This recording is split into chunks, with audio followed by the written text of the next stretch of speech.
Oi, eu sou a Luísa, professora de artes, e na aula de hoje a gente vai aprender sobre Egito, Grécia e Roma, ou seja, as civilizações na Idade Antiga. A arte egípcia, ela é datada mais ou menos de 2649 a.C. até 1178 a.C., mais ou menos 1500 anos por aí, né? Tem também lugares que falam que vai até 1070 a.C. Então é uma arte milenar. E é uma arte pautada principalmente pela religião. Por quê? Eles viviam a vida em função da morte, acreditando que a vida de verdade seria quando eles morressem. Por isso que o faraó empenhava tanto dinheiro, tanto tempo, tanta preparação para o sarcófago dele, para o túmulo dele, que são as pirâmides. A gente sabe que a sociedade egípcia ela era muito estamentada, tinham muitos povos escravizados e tudo isso era construído em função dessa mão de obra escrava.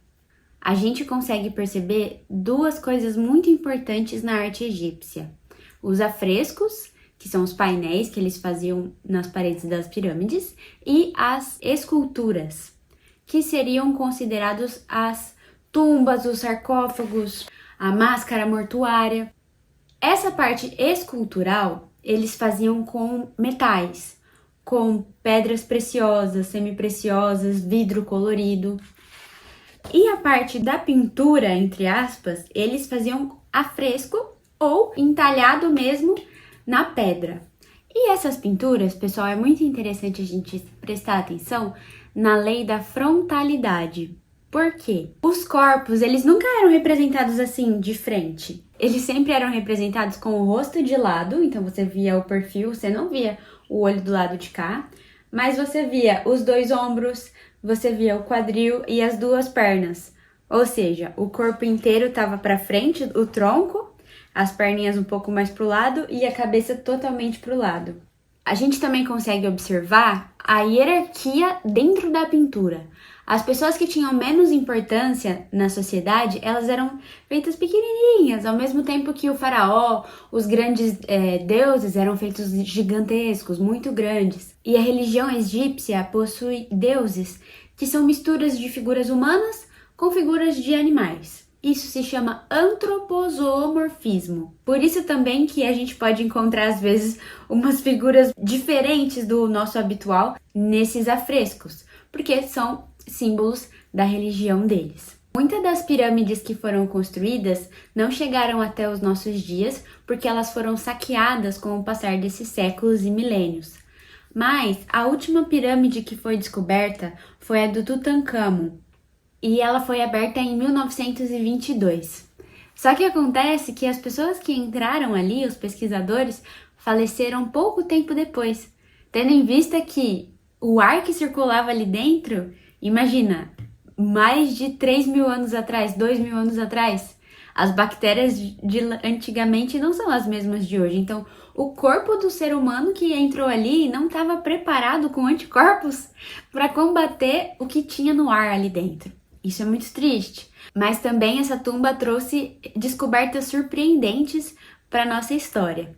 E as pirâmides, elas poderiam ser consideradas como verdadeiros bancos, porque elas guardavam uma riqueza gigantesca.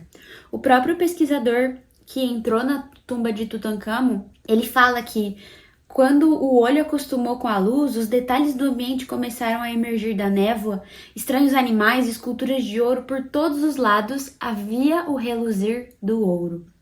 O túmulo tinha uma coleção extraordinária de tesouros, relicários dourados, tronos, carruagens, extravagantes caixas de perfume e joalheria. E o que foi mais curioso, que tudo isso foi acumulado e o Tutancâmon morreu antes de chegar aos 20 anos. Então era um nível de ostentação muito gigante. Nesses 1500 anos de arte egípcia, mais ou menos, a gente pode ver como que a arte esteve a favor da religião.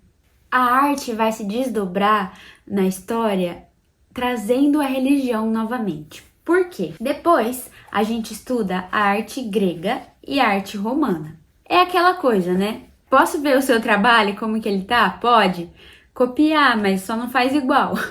A arte grega também prezava muito pela sua religião, que era politeísta assim como os egípcios. mas eles não trabalhavam tanto com afrescos, pinturas, eles trabalhavam exclusivamente com esculturas e cerâmicas. Pode ser até que eles tenham feito alguma pintura, mas como muito tempo se passou e aquela região da Grécia passou por muitas e muitas guerras e conflitos, pouquíssima coisa sobrou. Então, o que mais aparece pra gente são as esculturas. E eles ficaram famosos por fazer um padrão perfeito para a escultura. Eles melhoravam, o Photoshop começou ali. Eles melhoravam a imagem da pessoa e fazia ela perfeita, totalmente simétrica. Lógico, isso não começou do dia para a noite. A escultura grega teve uma evolução. No começo eles faziam esculturas mais estáticas, as pessoas paradas, e depois com o desenvolvimento da técnica e do estudo, porque sim, eles eram muito estudiosos, toda a filosofia tá aí para provar isso pra gente, eles começaram a desenvolver formas de estruturar melhor essa escultura. Então, começaram a fazer, ao invés de corpos parados, uns movimentos mais amplos, porque eles conseguiam sustentar um braço parado no ar. Então, a gente consegue perceber como isso foi evoluindo. E eles também, na parte da cerâmica, contavam as histórias das mitologias, como se fosse uma história em quadrinho, mas história em vasinhos. História em cerâmicas. E na arte grega também é importante a gente pontuar as colunas, porque eles também fizeram avanços na área da arquitetura. Então nós temos a coluna dórica, jônica e coríntia.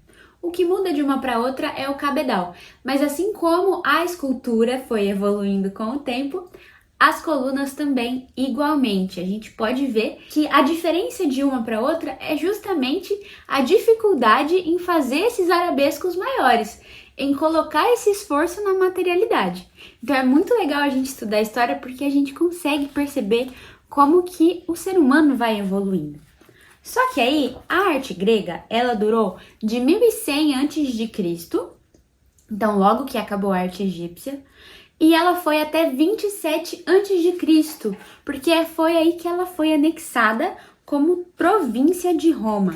Só que os romanos, eles tinham uma estratégia de guerra que quando eles anexavam um território, eles deixavam aquele povo viver a sua cultura. Isso foi uma estratégia que permitiu com que o império fosse tão duradouro, né? O Império Romano foi cair ocidental mais ou menos no ano de 400 e o oriental em 1400. Então a gente tem muito tempo de diferença. E isso serviu por causa dessa e muitas outras estratégias. Mas Roma não só aglutinou a religião grega, como também toda a sua arte. Os deuses da religião grega passaram a ser as mesmas pessoas, só que com outro nome. Zeus passa a ser Júpiter, Poseidon passa a ser Netuno, né? Majoritariamente com o nome dos planetas. Mas eles conseguiram aperfeiçoar ainda mais as esculturas gregas. É como se a linha da evolução continuasse seguindo. Eles continuaram a partir da onde os gregos pararam. Então, como são muitas coisas parecidas, a gente ouve com frequência a expressão arte greco-romana. Por quê? A Grécia começou e Roma continuou, como se fosse um trabalho feito por duas pessoas. Roma conseguiu ainda desenvolver muito mais a arquitetura, muito mais as esculturas, e a gente já tem registros melhores de pinturas romanas, que também eram feitas com a técnica do afresco. E como o Império Romano era uma nação majoritariamente militar, né? Eles prezavam muito pela conquista de território, eles usaram a arte a favor disso. Eles faziam muitas esculturas, fachadas, monumentos para simbolizar e ostentar conquistas bélicas, conquistas históricas de território, de imperadores que foram heróicos, para manter viva a tradição daquele povo. Porque naquela época, por mais que a escrita existisse, quase ninguém da população era alfabetizado. Então, como que a gente mantém a cultura sem ser pelo meio escrito e não somente pela forma oral? Porque o oral acaba que de uma geração para outra a gente vai perdendo alguns detalhes. Então eles descobriram esse método da visualidade para conseguir deixar registrado com mais pureza os detalhes do que aconteceu na história. Só que aí a gente consegue perceber uma diferença entre a arte egípcia e a greco-romana. Por um lado, a arte egípcia, ela exalta a figura do faraó, sim, mas ela valoriza muito a religião. Por outro lado, a greco-romana também valoriza a religião, até porque eles produziam muito conteúdo com os deuses deles. Mas grande parte do conteúdo era sobre o homem, sobre suas conquistas e sobre a perfeição que era o seu corpo físico, mental, estrutural. E isso é fundamental para a gente entender o resto da história da arte, porque como eu disse na nossa aula de linha do tempo, com o passar dos anos, dos séculos, movimentos vão retomando outros, e o que vem em seguida vai cancelando, vai negando o que o anterior falou, e assim a gente vai fazendo essa eterna ligação entre um movimento e outro. E isso começou aqui. O Egito dá mais valor para a religião.